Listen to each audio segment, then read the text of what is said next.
Vous n'avez pas d'expérience. Bah oui, mais si jamais personne me donne ma chance, j'en aurai jamais. C'est ça, bah c'est le problème aujourd'hui de l'horlogerie, quoi. Hein. C'est-à-dire que les gens peuvent pas acheter ce qu'ils veulent en fonction des marques. À un moment, faut pas déconner. T'as 4000 balles à mettre et il faut que tu fasses la danse du ventre. Il y a beaucoup d'amateurs de Tudor qui y voient la qualité Rolex sans une image trop show-off d'après eux, plus discrète, moins chère, plus authentique. J'en ai fait des épisodes de fou.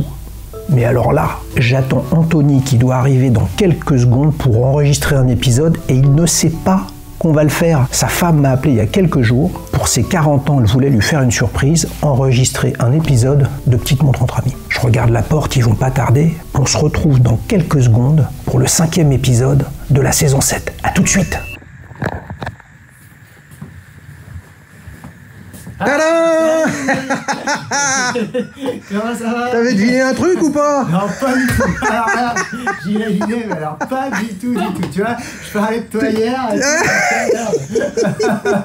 On t'a bien eu, hein? Ouais, c'est clair. Ouais. Bon anniversaire! Ouais, ben merci, Xavier. Ce programme vous est présenté par Daily Shoes, la première plateforme d'avis clients sur les montres. Des milliers de passionnés comme toi partagent leur avis sur leurs montres pour aider les autres à faire le bon choix. Rendez-vous sur www.dailyshoes.com pour raconter comment tu aimes ta montre. Salut Anthony! Salut Xavier! Bah écoute, je pensais pas te voir aujourd'hui, tu vois. Eh ben voilà! C'est un truc de dingue, ma chérie, bah, je te remercie, hein, du coup. Je débarque comme ça. Ça te fait quel âge? Bah, ça me fait 40 ans. 40 ans les amis, un truc fantastique, franchement j'y croyais pas. La soirée compliquée en plus hier soir, donc là je débarque comme ça et... Bon, on va essayer de faire ce qu'il faut, quoi. Hein. Ouais, on sait qu'il est chaud, les amis. On l'a déjà vu sur Street Watch, mais là, il y avait du soleil et tout ça. Là, on est dans le canapé. Tu nous as amené la belle météo. Et c'est ça, la Blue Lagoon, juste ici. Oh là là là là. J'ai essayé d'amener le soleil sur Paris. Tu portes toujours au poignet droit? Je la porte toujours au poignet droit parce que je suis gaucher. Donc voilà pour la petite histoire. Donc, moi aussi, je suis gaucher. Ouais. Yes, mec. 6% de la population seulement sont gauchers. Les meilleurs. Voilà. Alors, tu me l'as fait essayer? Eh ben écoute, si t'arrives, hein, parce que moi, tu sais, j'ai un poignet très élégant, comme j'aime le dire. Tu vois, écoute, donc si elle me va, je repars avec. Je suis pas sûr que tu arrives à la mettre. Par contre, la tienne. Et voir. Alors. T'es sérieux, t'es pas sérieux. Je crois, les amis, qu'on a le poignet de rat. Même petit, le bébé du rat. Et regardez, moi je vais partir sur la lune par contre. Alors, dis donc, Black Bay 54, donc t'as pas 54 ans, t'as 40 ans. C'est ça, ouais, c'est ça. J'ai pris un peu d'avance. Pourquoi t'as pas pris la Black Bay 40 en 40 mm? Ça irait mieux avec ton âge. Ouais, mais ça irait pas avec mon poignet, donc du coup, mécaniquement... Bon, les amis, c'est son anniversaire quand même. Moi, je vais repartir avec sa montre, mais il faut pas qu'il reparte avec rien. Donc, je me suis dit que j'allais t'amener un petit cadeau. Oh, c'est super. C'était ton anniversaire, je t'en prie. Je l'ouvre là ou Ah bah bien sûr, tu l'ouvres là. Tu rigoles ou quoi? Je l'ouvre là. Eh oui, regarde ça. Oh là là là là. Hey, un livre sur voilà, Rolex et sur Tudor. Et regarde, t'as même un marque-page. Ah, le marque-page, c'est le meilleur en plus. Daily Shoes, c'est tout. Regarde ça, il a le bracelet Daily Shoes maintenant. Et voilà. Ça c'est bon, je peux le mettre maintenant ou pas? Bien sûr, en plus il est réglage sur la largeur. Super, alors j'ai jamais été très bon au réglage. Bah regarde ça, t'as juste à tirer. Regarde ça, t'es pas beau avec ça? Ok, super, merci. Regarde. Et en plus il s'adapte à mon poignet. Ouais, c'est royal, c'est royal. Et oui, si vous voulez un bracelet comme ça, il faut venir à un meet-up Daily Shoes. Le prochain, c'est à Dubaï le 20 novembre et à Paris le 27. Je vous mets tout ce qu'il faut en dessous pour vous inscrire. Mais tu sais, ce bouquin-là, je me suis dit, ouais, il est sympa et tout ça, etc. Et je me suis dit, ouais, je vais pas t'en filer un qu'à toi pour ton anniversaire. Donc, il y en a 3 à gagner.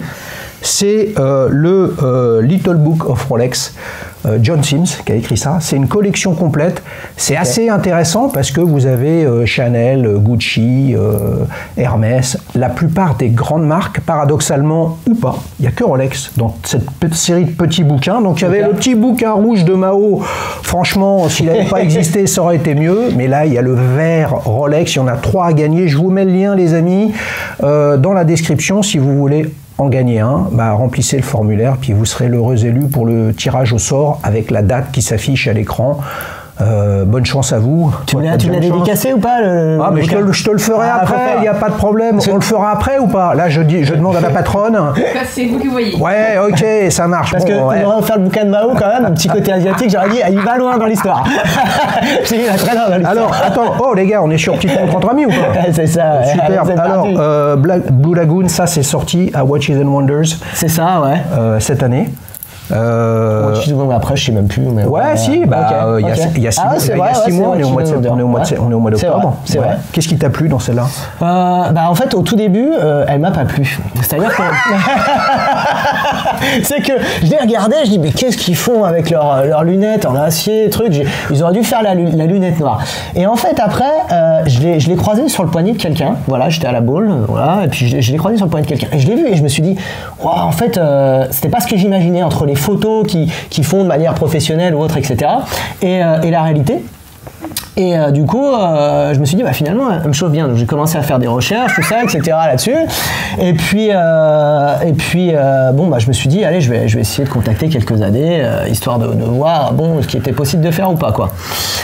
Et en contactant quelques AD, on m'a dit non, mais elle est demandée, elle est ceci, elle est cela et tout. Donc moi, quand j'ai quelque chose en tête, j'y vais. Donc je prends mon téléphone, j'appelle tous les AD de France, ceux d'Espagne, ceux de Grèce, Allemagne. Enfin voilà, je suis allé vraiment partout, Union européenne, tout ça, etc. Ouais. Enfin j'étais en mode zinzin là-dessus. Téléphone, mail aussi, etc.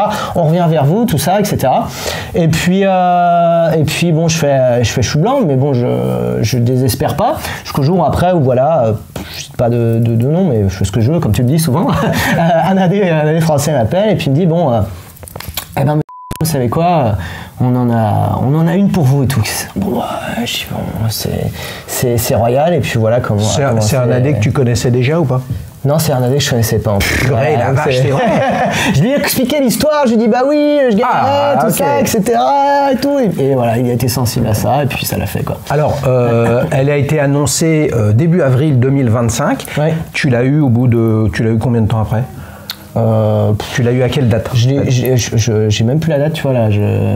Comme ça, avant l'été? Je l'ai eu avant l'été, ouais. Je l'ai eu avant l'été. Ouais, donc pas longtemps après sa sortie. Pas longtemps après sa sortie. Non. Donc, première Tudor? Non, pas première Tudor. Alors, la première, moi, c'était une Black Bay 58, du coup. Ouais. Et je l'avais acheté peu de temps après, du coup, notre mariage. Je m'étais dit, oui, je vais acheter cette montre parce que ça va être, la montre de luxe un peu de toute ma vie, tout ça, etc. Comme certains ont peut-être l'habitude de le faire. Je pense qu'il y en a beaucoup qui se reconnaîtront. Et puis après, c'est bon, quoi. On clôt le sujet. Et en fait, tu t'es fait ronger. Ouais, c'est ça. En fait, après, on regarde d'autres choses et tout. On va chez un AD, il y a d'autres marques comme Omega, tout ça. Enfin, on passe tout ça au poignet et on se dit, finalement, c'est plutôt cool. Et puis, de fil en aiguille, on y va. Donc après, j'ai eu une autre Tudor encore aussi. Donc j'ai eu la Black Bay 58 GMT. Le mec, il est bon. Là, il connaît tellement le programme de Petite Montre entre amis qu'il nous fait la séquence souvenir au début. Non, mais ok, donc c'est pas ta seule Tudor. Ouais, c'est ça. Mais 58 et 54, à peu de choses près, on est sur le même diamètre. Là, on a peut-être celle-là est un peu plus petite, mais avec des cornes plus longues, mais tu portes plutôt des montres à petit diamètre. Parce que là, avec le poignet de rat qu'il a... Des montres à petit diamètre, c'est ça. J'avais tenté une Pelago 139, mais là, j'avais trouvé ça déjà trop gros. Trop gros pour toi? Peut-être un petit peu plus gros, je ne sais pas. Donc voilà. Okay. Mais maintenant, j'évolue dans mes goûts, en fait, et c'est vrai que je cherche de plus en plus petit.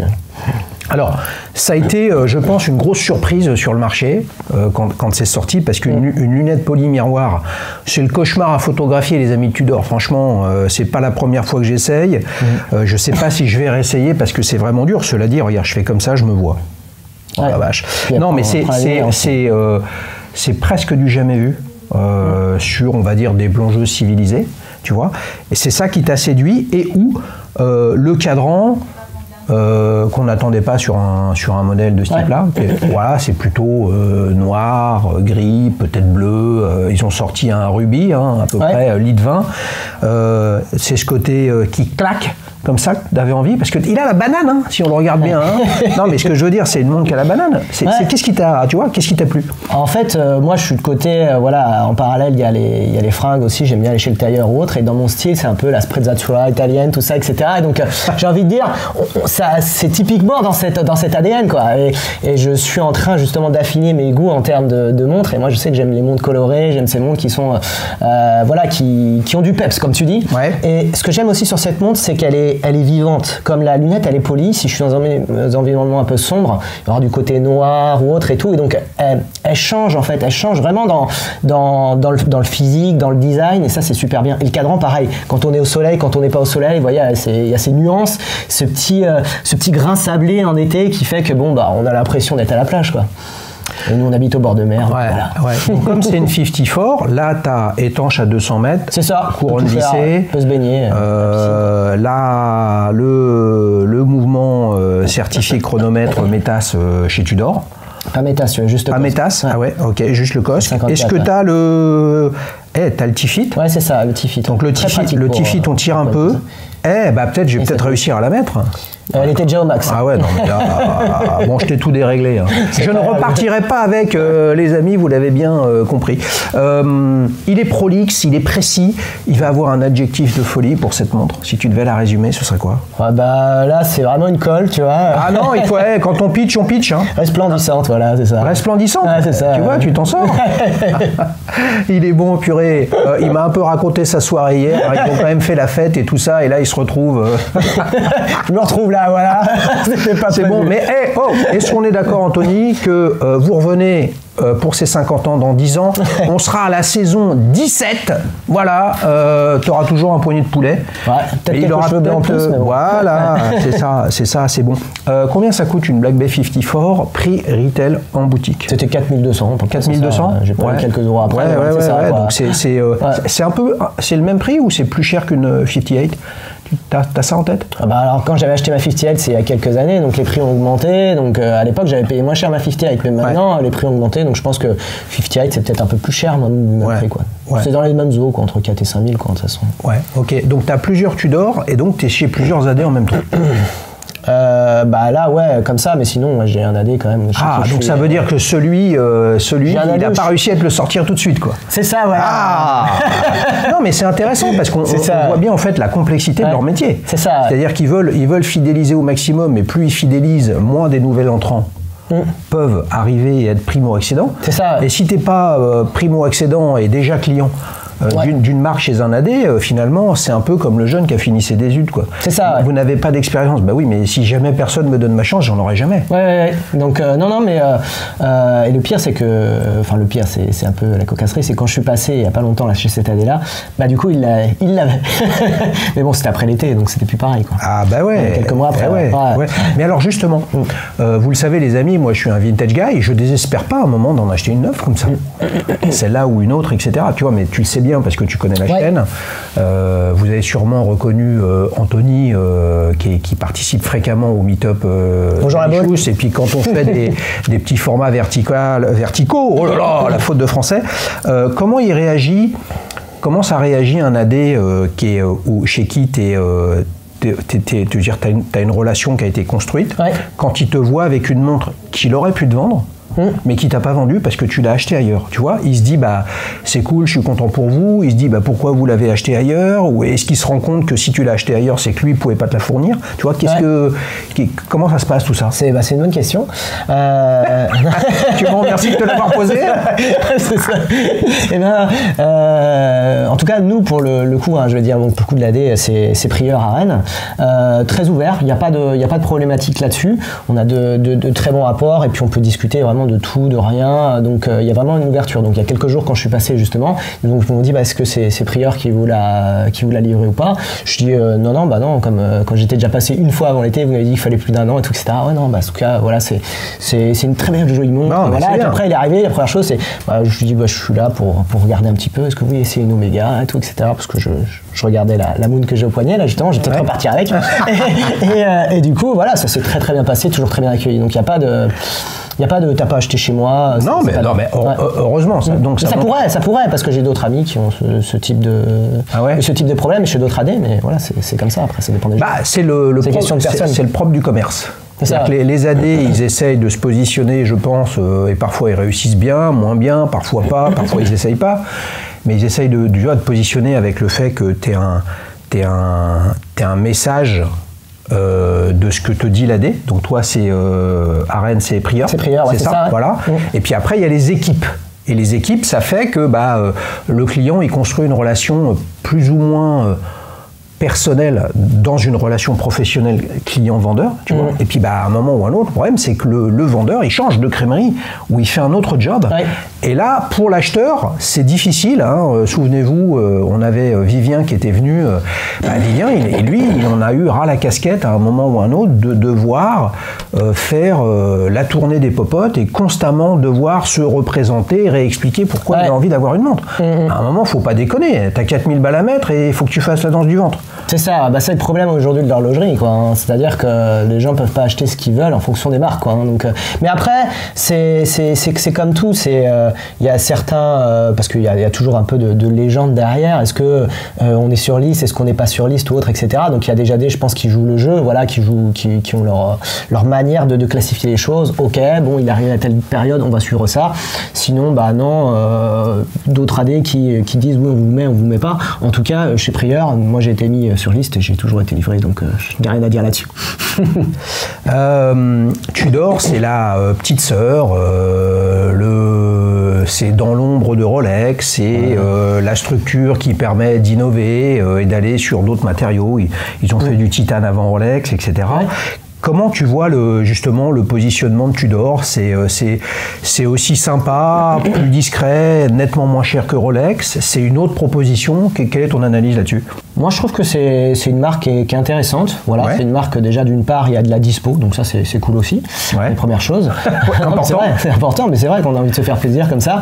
Je dirais qu'ils essayent aussi peut-être un petit peu plus que Rolex d'innover, de tester des choses. Bon, certains disent que c'est un peu le laboratoire. Je sais pas, je suis pas dans les petits papiers là-dessus, mais c'est quelque chose de très fiable. Aussi parce que c'est fiable, c'est esthétique, c'est joli. Enfin voilà, je sais pas trop quoi te raconter de plus. Non mais bien sûr. Non mais pour le coup, est-ce que ça c'est quelque chose qui te séduit ? Moi je vois, vous le savez, on est à la saison 7, presque 300 épisodes. Il y a beaucoup d'amateurs de Tudor qui y voient, chacun a ses propres problèmes de vue ou sa bonne vue entre guillemets. Hein, y voient la qualité Rolex sans une image trop show-off d'après eux, plus discrète, moins chère, plus authentique et plus discrète. Et là, on est sur un modèle quand même qui est pas discret, qui clignote, hein. Qui est pas discret. Tu vois ? Non, mais après moi, c'est pas, je vois pas. Enfin, certains voient Rolex un peu comme une image un peu bling ou autre, etc. Et tout. Moi, je la vois en tant que passionné d'horlogerie, donc c'est différent. Mais après, je peux comprendre que oui, effectivement, la vue d'autres personnes qui ne connaissent pas, c'est une marque qui cristallise les choses. Mais en tout cas, moi, chez Tudor, je la prends pas pour me dire c'est la petite sœur de Rolex ou pas. Je vois une montre. Ça me plaît, voilà, c'est comme ça que j'y vais, quoi. Alors, remontre-moi le Little Book, Voilà, le Little Book of Rolex, forcément, je me suis dit, il faut que je lui trouve le Tudor, mais il n'y avait pas, puisque je pense que c'est la seule marque horlogère, comme je te le disais tout à l'heure, mais à l'intérieur, il y a l'histoire de Tudor quand même. Ça, c'est son cadeau d'anniversaire pour ses 40 ans. Il y en a 3 autres à gagner. À vous de remplir le formulaire avec le lien que je vous mets là-dessous. Je crois que j'y arriverai pas à vous le dédicacer, les amis. Toi, tu pourras, mais vous, ce sera trop difficile. Peut-être que j'essaierai, je sais pas. Mais en tout cas, pour postuler, c'est là-dessous. Merci. Depuis que tu l'as, tu la portes fréquemment, un peu, beaucoup, passionnément. Comment ça se passe quand tu as une nouvelle montre ? Alors moi, quand j'ai une nouvelle montre, je la porte assez régulièrement quand même, parce que j'aime bien, c'est un peu la côté lune de miel, on va dire. Et puis en plus, je l'ai eu pour l'été. Donc une montre comme ça pour l'été, c'est vraiment, j'ai envie de dire, c'est typiquement dans le sujet. Après, j'ai pas envie de l'enfermer non plus dans une montre d'été, parce que ça peut amener lors d'une soirée ou autre, etc., avec un beau costume bleu marine ou autre, un petit côté peps aussi qui peut être intéressant. Donc je la porte très souvent, et tu regarderas Certains avaient peur que la lunette polie puisse être rayée. Tu remarqueras qu'elle est pas rayée du tout, même. Elle est nickel du tout. Et pourtant, voilà. Il y a juste mes traces de doigts. Il y a juste les traces de doigts. Et pourtant, voilà. Donc c'est que ça, c'est assez solide et tout. Bon, après, je suis pas allé non plus à la plage la frotter contre le sable. Oui, non, bien sûr. Mais on peut se baigner dans une piscine avec, il n'y a pas de problème. Bien sûr. Tu parlais tout à l'heure de vêtements, de style, etc. Ça veut dire que la montre que tu choisis de mettre à un instant donné est souvent couplée avec le look du jour. Alors ça dépend, j'essaye. Après, c'est sûr que je vais pas mettre une montre rouge avec je sais pas, un costume d'une couleur qui est complètement décalé. Ça va trop jurer, je veux dire, chromatiquement.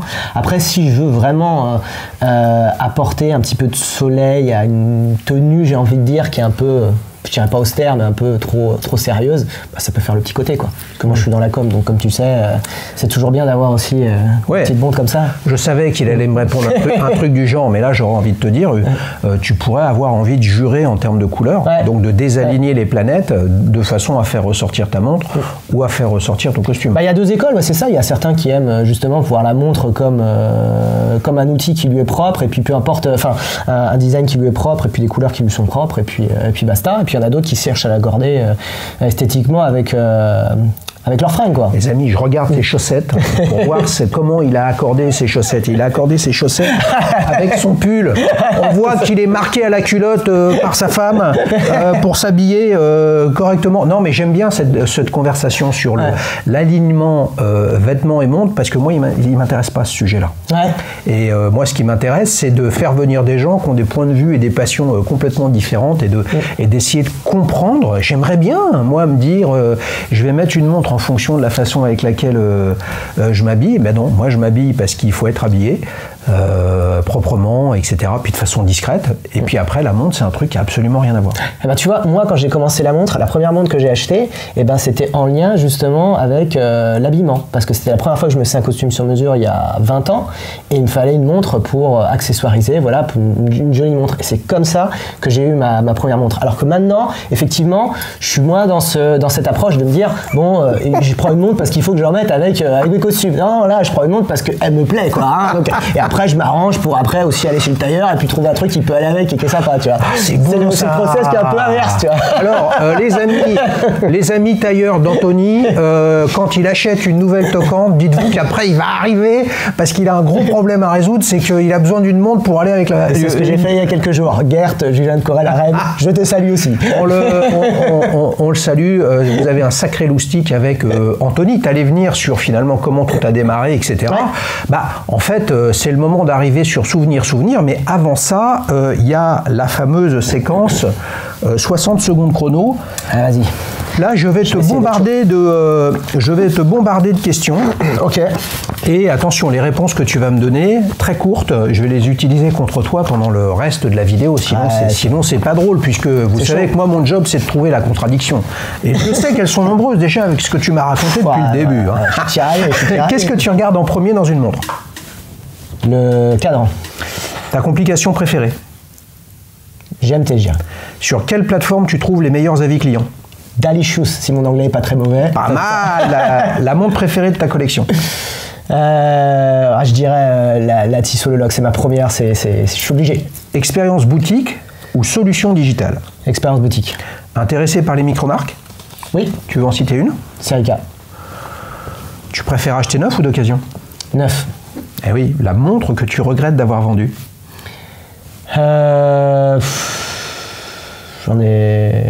Je réfléchis comme ça, je peux même pas te dire. Si non,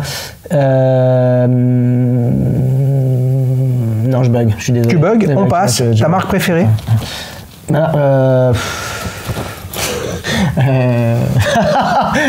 Vacheron Constantin, Vacheron Constantin. Ouais. Série limitée ou non? J'aime pas ça. Série limitée, ouais, clairement. Ta première montre, si tu recommençais tout à zéro? Waouh. Ah, c'est chaud. Oui, c'est chaud. Ma première montre, si je recommençais tout à zéro, je dirais peut-être une Black Bay 58 GMT. C'est très bien. C'est très bien ça. Acheteur instinctif ou réfléchi? Je suis les deux. Parfois, je peux être zinzin. Parfois, intéressé par le vintage? Au début, je n'étais pas trop. Là, je regarde ça de loin, mais c'est un peu complexe. T'es plus Tudor ou Rolex? Les deux. Il se mouille pas. Hein. Tu te vois avec une montre intégralement en or? Non, trop lourd. Ta prochaine montre? Sprite, la Sprite de chez Rolex, Ok. Master 2. Pour boucher. Le modèle de tes rêves les plus fous? Ouais, alors bah, tu vois, tu me poses une question. Je t'ai dit que c'est une Vacheron Constantin, mais je sais plus laquelle. Je crois que c'est une Overseas en 37, je crois qu'ils en font maintenant, donc c'est plutôt pas mal pour un poignet comme le mien. Eh ben les amis, je sens qu'il va passer voir la nouvelle boutique Vacheron Constantin juste après. À Paris. Et ben voilà. Et si t'es gentil, je viendrai avec toi. Non, c'est pas la phrase que je voulais dire. Si je suis sympa, peut-être que je viendrai avec vous. Non, c'est l'inverse. Bon anniversaire, Anthony. À la fin, on chantera. Hein. Ok, y a pas de Ok, problème. ça marche. Les amis, on enchaîne sur la séquence souvenir. Ok. D'habitude, je commence toujours là par quel âge as-tu? Il a 40 ans, les amis. On le dit depuis le début. Purée, c'était un truc surprise. Il savait pas qu'il enregistrait. C'est une folie ça. Alors, Là, c'est quota l'impro quoi. tu vois, qui a une surprise plus surprenante que celle-ci cette année? À mon avis, personne. T'as démarré comment? Tu te souviens? Ouais, bah moi j'ai démarré il y a 20 ans à peu près, donc je venais de passer mon master, et puis j'avais fait faire un costume sur mesure. Ça a commencé comme ça, et du coup bah, il me fallait une belle montre avec, parce que ça faisait partie justement de l'accessoire, et puis ça complétait bien. Et je savais pas du tout ce que j'achetais, hein. Je connaissais rien aux marques, tout ça, etc. T'avais pas de montre? T'avais jamais eu de montre? Jamais, si, les flic-flac, comme tout le monde un peu, quand on était petit, enfin voilà, mais bon, c'est un peu mes parents qui me les avaient pris, c'était pas une démarche de moi-même, quoi. Quelques marques aussi, type Quicksilver ou autre, etc., parce que j'allais surfer, donc fallait l'heure quand j'allais dans l'eau pour savoir ça, mais bon, vraiment mon début horloger, ouais, Tissot, et je savais pas du tout ce que j'achetais, la marque, tout ça, je regardais l'esthétique. Pour moi, c'était une montre qui était jolie, qui allait bien avec un costume. Donc Tissot le Locle. C'est ça, Tissot le Locle. Chiffre romain. C'est ça, ouais, exactement. Ouais. Et du coup, bah, ça s'est fait comme ça, j'ai commandé ça. Et j'ai jamais eu de problème avec. Pendant 10 ans, ça tournait comme une horloge suisse, c'est le cas de le dire. Elle allait toujours très bien, toujours eu plein de compliments, tout ça et tout, etc. dessus, donc super. Et c'est celle qui est plaquée en PVD. C'est celle que j'ai amenée au premier meet-up, parce que pour moi, elle avait... premier meet-up à la Baule, on s'était régalé, les amis. Ouais. Il faisait un temps correct. C'était il y a 2 ans, mais alors par contre cette année-là, il faisait un temps absolument magnifique. Qu'est-ce que tu fais vers mi-août 2026? Il y a le meet-up à la Baule. Je sais pas quand, mais il y en aura un. C'est ça, on y sera. Et voilà, c'est tout. Le choix de la Tissot Le Locle, qui est un modèle historique hein, de Tissot, et en plus historique pour la chaîne aussi, parce que tu l'as peut-être pas en tête, mais le premier vrai invité, qui n'était pas de mon entourage, quand j'ai débuté Petite Montre entre amis, c'était Quentin. Et un jour, Quentin m'écrit, voilà, comme la femme d'Anthony. Je ne connaissais pas, il me dit tiens, bah, moi je veux bien passer sur ta chaîne. Là, je me dis purée, je vais faire une vidéo avec un inconnu, quoi. Voilà la surprise. Donc un jour, j'ai ouvert la porte de là où j'avais réservé, et il y avait Quentin qui était là. Je l'avais jamais vu de ma vie, j'avais discuté avec lui 10 minutes au téléphone. Et donc pour moi, la Tissot Le Locle, c'est ça. Donc c'est une montre en fait, à chaque fois que je la vois et qu'on m'en parle, je repense à Quentin, je te salue, bien évidemment. Faut que tu viennes au meet-up, je t'ai pas vu, c'est pas acceptable ça. Hein. Attention, hein. Meet-up à Paris le prochain, la date? Je sais pas, c'est pas le 16, non? Non, c'est pas possible. Le 27 novembre à 19h, c'est un jeudi. C'est pas le spécial chrono? Ouais, et puis, alors là, non, ça c'était celui qui est passé. Le 16 octobre, on s'est éclaté, mais t'étais pas là. Je suis pas parisien. Eh ben voilà, c'est la live. Jeudi 27 novembre à 19h. Et pour ceux qui sont dans les Émirats, pas loin de Dubaï, ils peuvent être au Qatar, à Oman, etc. Il y a le meet-up d'Alichouz du jeudi 20 novembre 2025 à 19h à l'occasion de la Dubai Watch Week, où je serai présent. Si tu veux venir à Dubaï, tu viens. Il n'y a absolument aucun problème. Vous venez même. Je serai au salon des mères. Ah, ben voilà. Ok, il n'y a pas de problème. Alors, chiffre romain, tu voyais de l'élégance, ça te plaisait. C'est une montre qui est assez plate. Qu'est-ce que... Ouais, tu vois, on parle de chiffres romains, je sais même plus si c'était des chiffres romains. Ah bah si, je te confirme, ouais, c'est des chiffres romains. Si c'est des chiffres romains, honnêtement, c'est pas les chiffres que j'ai regardés, c'est le C'est le bracelet qui était en cuir, le petit côté cadran qui était vraiment sympa, mais les chiffres romains, j'y regardais même pas. Enfin, pour moi, c'était une montre, quoi. Hein, tu vois, ça tournait, donc je pouvais lire l'heure facilement, c'était cool. Je vous disais que je vérifie tout ce qu'il dit, je vous confirme. Hein. On a fait un street watch ensemble il y a 2 ans. Il nous avait pas baratiné à l'époque, et là, il est toujours sur la même ligne. Entre cette Tissot Le Locle et celle-ci, si tu as d'autres montres, on a compris que tu en avais quelques-unes, mais est-ce qu'il y en a une qui a été vraiment un marqueur parce que ça t'a ouvert une autre vision, ça t'a fait changer de trajectoire, tu vois? Ça a été en fait ça a été la Black Bay 58 de chez Tudor, celle dont tu parlais tout à l'heure. C'est ça, donc parce que pour la petite histoire, donc quand on s'est marié, avec ma femme, moi je voulais mettre la Tissot, etc. Donc je l'ai envoyée en révision parce qu'elle ne marchait plus. Moi je savais pas qu'une montre ça se révisait en fait, et donc elle s'était complètement arrêtée, et du coup il y a eu un différend avec la personne qui devait la réparer, tout ça, etc. Et donc j'ai pas pu l'avoir pour mon mariage. Donc c'était soit soit j'avais une Apple Watch. Je voulais pas mettre une Apple Watch pour mon mariage, donc j'ai préféré rien mettre. J'ai rien contre les Apple Watch, hein, mais bon voilà, c'est comme ça. Et j'avais commencé à regarder un petit peu des montres sur internet, tout ça. Donc j'étais arrivé sur des marques un peu micro-marques françaises comme Beau Bleu ou autres en regardant. Et puis après j'ai poussé un petit peu plus loin le mariage. Je dis bon, je verrai après le mariage, mais il faut comme une montre et tout, etc. Donc j'ai poussé un petit peu plus loin le truc. Et je suis tombé sur des vidéos YouTube, tout ça, de youtubeurs. Et j'ai commencé à m'intéresser, Tudor, enfin je suis tombé sur la Black Bay 58, tout ça, etc. Et là je me suis dit, à vraiment faire des recherches, et j'ai commencé à me passionner d'horlogerie. C'est là que c'est arrivé en fait, hein, on va dire 15 ans après ou 16 ans après, voilà, la Tissot. Et de fil en aiguille, bon, je me suis dit, allez, je passe le pas, j'ai envie de m'acheter une vraie montre, entre guillemets, hein, parce que la Tissot, maintenant je me rends compte que c'était quand même déjà une vraie montre, mais je ne le savais pas. Mais là, voilà, je me suis dit, bon, allez, je vais m'acheter une vraie montre de luxe pour une fois. Et je l'achète, tout content, donc je ressors. La 58. La 58. La noire. La noire, ouais, okay. C'est ça. La 58. Et après, je me dis, bon, allez, ça sera ma seule montre, la montre de toute une vie, tout ça, etc. Et puis après, j'ai été piqué comme beaucoup, en fait, hein, j'ai envie de dire. Je pense que quand je lis sur les forums ou que j'échange avec des gens de la communauté d'Alichus, on est à peu près tous comme ça. On se dit, on a commencé avec une, on se dit, ça sera la One Watch, et finalement c'est tout sauf la One Watch. On va pas m'avoir 20 fois. Après, c'est compliqué, c'est terrible après, c'est devenu une cam. Hein. Je reviens à Quentin avec sa Tissot Le Locle. Il est revenu sur la chaîne. Tu sais avec quelle montre? Non, dis-moi tout. Une Tudor Black Bay 58. Oh la vache, quand on est connecté. Là, on va vraiment qu'on se voit, qu'on échange, on est connecté. Il y avait Frère des ours sur Disney, et maintenant il y a Frère de Tudor entre Anthony et Quentin. C'est bon ça, quelle histoire? Bah oui. Le résultat, c'est qu'on achète une montre, on y prend goût, on ne sait pas forcément pourquoi. Ça peut démarrer direct après, parce qu'on tombe complètement raide dingue de cette espèce d'ovni qui sert à rien, où il y a beaucoup de technique à l'intérieur. Puis parfois, ça traîne pendant des années, comme toi. Tu vois, et il s'est quasiment rien passé entre ta Tissot Le Locle et la Black Bay 58, et puis après, bing. Mais là, c'est pour le plus grand bonheur des AD, hein, parce que là... Après, c'était chaud. Ouais. Les amis, on enchaîne. Alors attention, là, parce que là, il faut toujours être très très chaud pour cette séquence. C'est la nouvelle séquence de la saison 7. C'est le Watch Clash. Je récapitule. Je vais te proposer 8 alternatives à ta 54 Blue Lagoon, et on va aboutir à la fin à une battle pour savoir laquelle tu préfères, ou est-ce que tu pourrais en changer, etc. Et puis on va voir s'il touche sa bille quand même. Hein. J'espère qu'il a amené les montres, hein, parce que s'il me dit non, les montres, moi je les connais pas. Hein, alors, donc, t'inquiète pas. Alors, Anthony et ça, Tudor Black Bay 54 Blue Lagoon. T'es chaud, Anthony? Ouais, je suis chaud. Ouais. Ok. Baltic Aquascaf ou Rado Captain Cook?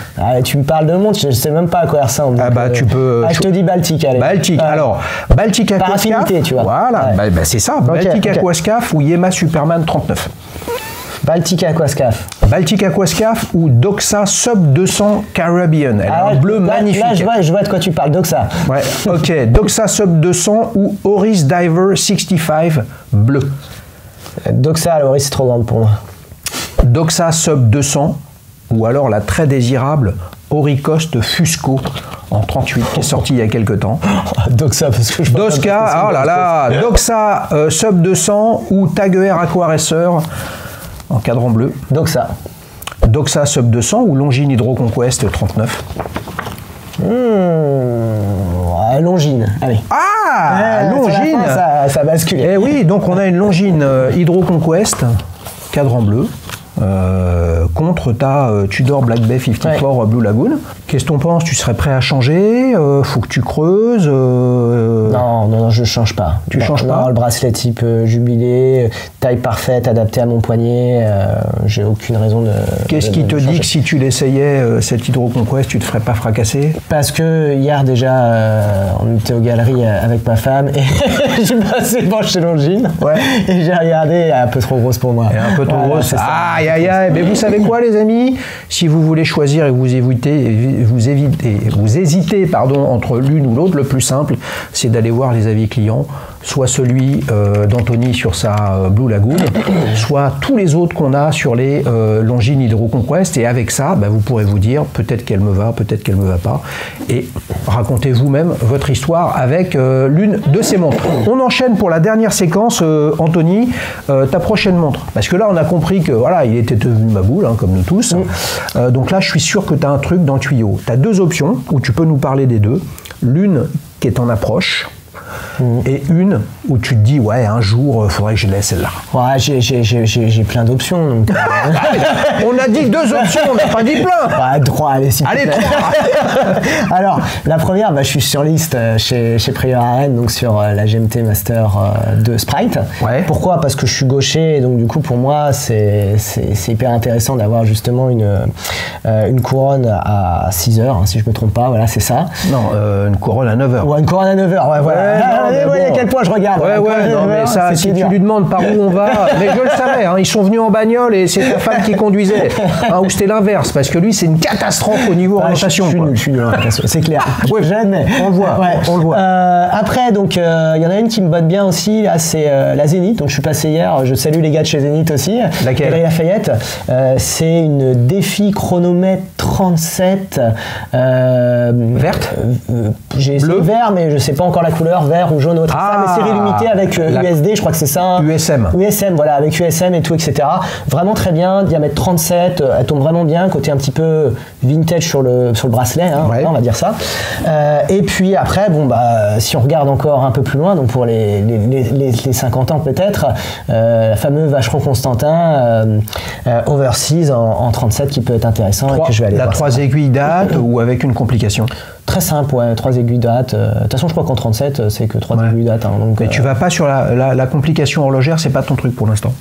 C'est pas mon truc. Ça peut être une chrono, ça peut être une complication horlogère, justement, sur la défi. Et puis l'autre, qui est une GMT, c'est une complication aussi horlogère. Alors, la Zénith, cette collab Zénith USM. USM, ce sont des designers de mobilier assez très architecturaux, tout en verticalité et en abscisse ordonnée, etc. Très sympa. J'ai pu en essayer plusieurs, notamment la verte. Après Zénith, moi j'aime bien Zénith. Moi aussi. C'est vraiment intéressant. Est-ce qu'ils t'ont expliqué aux Galeries Lafayette que en prenant une, tu avais la grosse boîte? J'étais surpris. Ils te l'ont dit ou pas? Oui, de 20 kilos, le truc, je sais pas combien de tiroirs et tout. Mais elle est fantastique cette boîte. Il y a une boîte qui est un cube de 30 par 30, où à l'intérieur vous avez 3 plateaux distincts pour ranger 6 montres à chaque fois, des 3 couleurs, qui correspondent aux couleurs des montres. Mais en fait, là on pourrait se dire, faut acheter les 3 couleurs pour avoir la grosse boîte. En fait non, on achète une couleur et on a la grosse boîte. Et là, tu t'es dit let's go ou pas? Je me suis dit que j'allais réfléchir, voilà. Vous repartez quand? on repart demain. Ah ouais, mais les galeries, c'est fermé dimanche. Ouais, je sais que les galeries, c'est fermé dimanche. Alors, je lui donne un tuyau ou pas? Je suis sympa. Il y a le Bon Marché à Paris, qui est ouvert le dimanche, si je ne me trompe pas. Et là, tu vas voir mon pote là-bas à la boutique Zénith. Là, tu vas te régaler. Et c'est lui qui m'a expliqué justement que tu avais la grosse boîte. C'est ça. Et en fait, moi, ce qui me freine, c'est que ma petite expérience horlogère aujourd'hui me fait dire qu'il ne faut jamais avoir acheté 2 montres quasiment en même temps, parce que ça télescope. On m'en a offert une justement pour mon anniversaire, pour mes 40 ans, acheté le 8 par un ami ici justement parisien. Ouais. Et c'est la Moonswatch, la Moonswatch Snoopy là qui est pendant 2 semaines je crois en vente en version limitée. Et moi j'adore l'espace, j'adore Snoopy parce que ça me rappelle chez ma grand-mère quand j'étais petit, il y avait toujours des petits trucs Snoopy, tout ça, etc. Et ça me rappelle ça en fait. Et je suis sur liste pour la Omega Speedmaster Snoopy. Et donc comme elle est un peu difficile à avoir, tout ça, etc. En attendant, et que j'adore Snoopy, celle-ci c'est un modèle qui me plaisait, la Moonswatch, parce que j'en avais pas, et puis j'adore ce modèle-là, et donc du coup, c'est symbolique parce qu'elle a été achetée le jour de mes 40 ans, donc le 8 octobre, par un ami que j'affectionne beaucoup, et j'ai pas envie de périscoper tout ça, ce plaisir-là en fait, donc je vais attendre un peu, et après voilà. Moi, donc je commence modestement. Nous qui pensions avec ta femme que ton plus beau souvenir, ça allait être l'enregistrement après, il y a, non, en fait, il y a la Moonswatch, là, avec mon bouquin tout pourri, fais voir. Mais il n'est pas tout pourri, refais voir. C'est le Little Book of Rolex, écrit par notre ami Josh Sims. Regarde à l'intérieur, tu tournes, tu as toute l'histoire, etc. Ce qui est intéressant et ce qui m'a plu là-dedans, c'est non officiel et non autorisé. Et on n'a pas la tarte à la crème de la marque qui fait un boulot fantastique. Je veux dire, la com de Rolex et de Tudor, je veux dire, c'est un exemple pour tous les communicants. Tu disais que tu bosses dans ce milieu-là. Je veux dire, c'est irréprochable à tout point de vue. Et ça explique pourquoi ils sont aussi forts. Parce qu'à tous les étages, c'est extrêmement bien organisé. Moi, pour moi, ça allait presque trop. Voilà. Et quand c'est trop, en fait, ça perd le charme d'un truc un peu... Ça perd la spontanéité aussi. Voilà, etc. Et là, vous avez une autre façon de voir l'histoire de Rolex et un petit peu de Tudor. Il y en a 3 à gagner. Rendez-vous dans le lien de description, le formulaire à remplir. Et vous pourrez vous dire que vous avez eu le même livre qu'Anthony. Pas beau, super, c'est très beau. En train d'essayer de me la croûter. C'est un peu ça, tu vois, parce que la Moonswatch, tu vois, c'est un peu le côté un petit peu aussi peut-être marketing de chez Omega, c'est pour amener justement peut-être sur la Moonwatch, tu vois, par la suite. Et hier, j'en ai essayé une blanche, la Craig White, enfin, je sais pas comment elle s'appelle, il y a tellement de noms maintenant sur les montres, j'ai pas les références, mais avec les index noirs. Avec les index noirs et puis le petit côté master qui est écrit en rouge, tout ça, etc. Très très joli. Et ça pourrait peut-être être aussi, tu vois, tu me disais une prochaine. Elle fait partie aussi potentiellement de la shortlist. Parce que là, tu me chauffes là. Moi, je pense, avec tout ce que j'adore. Évidemment, je les ai toutes essayées. Ouais. Et je suis pas le bon candidat parce que j'en ai une et on a tous nos petits problèmes, voilà. Et donc forcément, voilà. Mais très honnêtement, je trouve que la cadran blanc est bien plus désirable pour moi que celle la Snoopy 50e anniversaire. Ok, il y a le fond de boîte avec le lemme ou pas le lemme, je me souviens plus, qui se déplace, etc., etc. Mais c'est pas une Moonwatch. Alors que la blanche ou les autres, celles qu'ils ont fait pour les Jeux Olympiques, etc. Certes, c'est pas le cadran noir avec les index peints en blanc, etc. Donc c'est pas la lignée de celle qui est allée sur la Lune, mais c'est un modèle à tout point de vue qui ressemble, qui est complètement sur la Moonwatch. Vous savez quoi, les amis? Mais ça, c'est mon avis. Mais moi, j'en ai pas de cadran blanc et je crois qu'il y a des avis avec le cadran blanc sur la plateforme. Je suis pas sûr, les amis. Pour déposer son avis, qu'est-ce qu'on fait? On fait comme Anthony, www.dailyshooz.com, vous créez un compte et là vous pouvez raconter votre montre comme vous le voulez avec vos mots, vos photos. Alors on va pas se mentir, il y a des gens qui écrivent mieux, il y a des gens qui font des meilleures photos, il y a des gens qui écrivent très bien et qui font des très bonnes photos, il y en a qui font c'est plus difficile, etc. C'est difficile pour moi. Moi, ce que j'adore quand il y a des photos affreuses et des fautes d'orthographe, c'est que c'est la vraie vie. C'est ça. C'est la vraie vie, c'est pas archi verrouillé, etc. Les marques, elles ont parfois des difficultés avec ça. Elles disent, ouais, mais les photos, mais c'est les vraies photos. Et je pense que le marché, je ne sais pas ce que tu en penses, le marché, c'est nous. C'est nous les clients que l'offre et la demande se rassemblent. On a besoin de plus d'authenticité. Probablement que tout ce business-là est allé un peu trop loin sur les ambassadeurs, les amis, les influenceurs, j'allais dire les envahisseurs qui brassent du vent. La seule vraie vérité qu'il y a quand on achète un produit ou un service, à un moment, c'est qu'il y a quelqu'un qui a décidé de l'acheter parce qu'il en a envie, parce qu'il en rêve, etc. Qu'est-ce que tu en penses de ce besoin d'authenticité? Moi, je pense déjà, je vais rebondir sur les photos. Ouais. Regarde, je prends mon exemple. J'ai vu les photos professionnelles de la Black B54. J'ai pas aimé. Je l'ai vu en vrai, je l'ai aimé. Donc quelque part, cette authenticité au niveau de la photo, ça peut justement faire changer le point de vue et les choses. Donc ça c'est la première chose.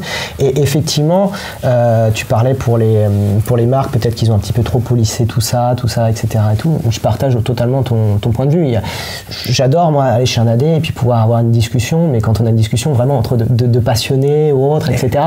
Et on sort du contexte juste du produit, du discours marketing trop marketé. Voilà, on a envie de parler à des passionnés en fait quelque part, et c'est en ça que moi je trouve que Dalishus c'est hyper intéressant. Quand je vais au meet-up ou autre, etc., on découvre plein de nouvelles choses, des choses des horizons et des marques sur lesquelles on pensait pas, tout ça, etc.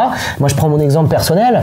Quand tu avais fait le partenariat avec Serica, je m'intéressais un peu de loin et tout, etc. Puis après et puis après t'en as reparlé, j'ai reparlé en MP avec d'autres qui avaient justement des Serica, et c'est comme ça après que j'ai passé le pas sur une Serica en fait. Donc le fait d'avoir des discours totalement déconnectés du marketing, de ce qu'on voit, les photos, les trucs, etc., c'est ça qui c'est clair. Vous l'avez vu, Serica est partenaire de la plateforme, et moi ça me permet d'amener un truc qui est vachement important, c'est que moi j'ai pas de Serica. Est-ce que j'ai l'intention d'en acheter une? Non. Je pourrais en avoir, oui, au prix. Peut-être sur des séries qu'ils ont plus parce que je les connais, mais en fait c'est pas ça. Être partenaire de la plateforme pour une marque, c'est dire au marché, voilà, moi j'ai pas peur de mes clients ils disent ce qu'ils pensent de mes montres, pourquoi ils les ont achetées, comment ils les aiment, et si vous voulez vous décider, vous pouvez avec Dalishus combiner la communication en nous en tant que marque que l'on a, on va dire qui est celle qui descend, voilà, et puis il y a celle du terrain. Je crois que sur Serica, on a plus de 55 avis sur tous leurs modèles. Et puis la bonne nouvelle, ça tu ne le sais pas, bientôt Jérôme Burger, on va dire le directeur artistique, je pourrais le qualifier comme ça, de Serica, va venir pour présenter un certain nombre de choses, raconter tout ça, et on va aller plonger dans son, on va dire, patrimoine personnel, émotionnel, psychologique, pour comprendre pourquoi la marque, elle prend cette trajectoire en termes de produits. Et combien de fois tu m'as entendu le dire, des dizaines, et ce sera encore toujours des milliers. Soit on regarde une montre en se disant qu'est-ce que c'est, bon ok, très bien, elle fait 39, elle fait 37, elle est étanche. Soit on la regarde en se disant comment elle est fabriquée. Souvent, y a le sujet le plus important, c'est pourquoi. Pourquoi il y a une marque, pourquoi il y a des gens qui ont fait ça, et quel message ils veulent nous donner. Et de l'autre côté, c'est pareil pour les clients. Les clients, ils ont des raisons. Toi, tu as tes raisons d'acheter ces produits-là. Tes raisons, c'est tes raisons à toi sur tes montres. Moi, c'est l'émotion. Et moi, je suis sur un autre registre. Et en fait, on représente les milliards de millions de combinaisons possibles. Et il y a tellement de montres sur le marché qu'en fait, à un moment ou un autre, quand vous êtes acheteur, si vous avez 4000 balles à mettre dans une 3 aiguilles, la puissance marketing de Tudor, elle va vous dire prends une Tudor Black Bay. Why not? Là, vous avez un client, un vrai, qui lui a décidé de le faire. S'il vous a séduit, s'il vous a convaincu, si vous vous reconnaissez dans ce qu'il dit, vous vous approchez encore plus d'acheter une Tudor. La semaine dernière, on avait Michael avec une code 1159. Je ne sais pas si tu as vu l'épisode, mais absolument fantastique. Or et acier, profil complètement différent. Modèle qui a absolument rien à voir, gamme de prix, c'est un ratio à x10. Chacun son truc, et Dalishus c'est ça, faire le bon choix avec une information authentique. Anthony, merci beaucoup. Xavier, c'est moi qui te remercie pour cette belle surprise. J'en profite pour remercier ma femme aussi pour cette belle surprise, parce que sans elle, je ne serais pas là aujourd'hui. Puis c'est toujours un plaisir de se voir, de se croiser, d'échanger entre passionnés de montres. Joyeux anniversaire, joyeux anniversaire, joyeux anniversaire, Anthony, je suis tout seul. Joyeux anniversaire. À bientôt les amis pour un nouvel épisode. Ce programme vous est présenté par Dalishus, la première plateforme d'avis clients sur les montres. Des milliers de passionnés comme toi partagent leur avis sur leurs montres pour aider les autres à faire le bon choix. Rendez-vous sur www.dalishus.com pour raconter comment tu aimes ta montre.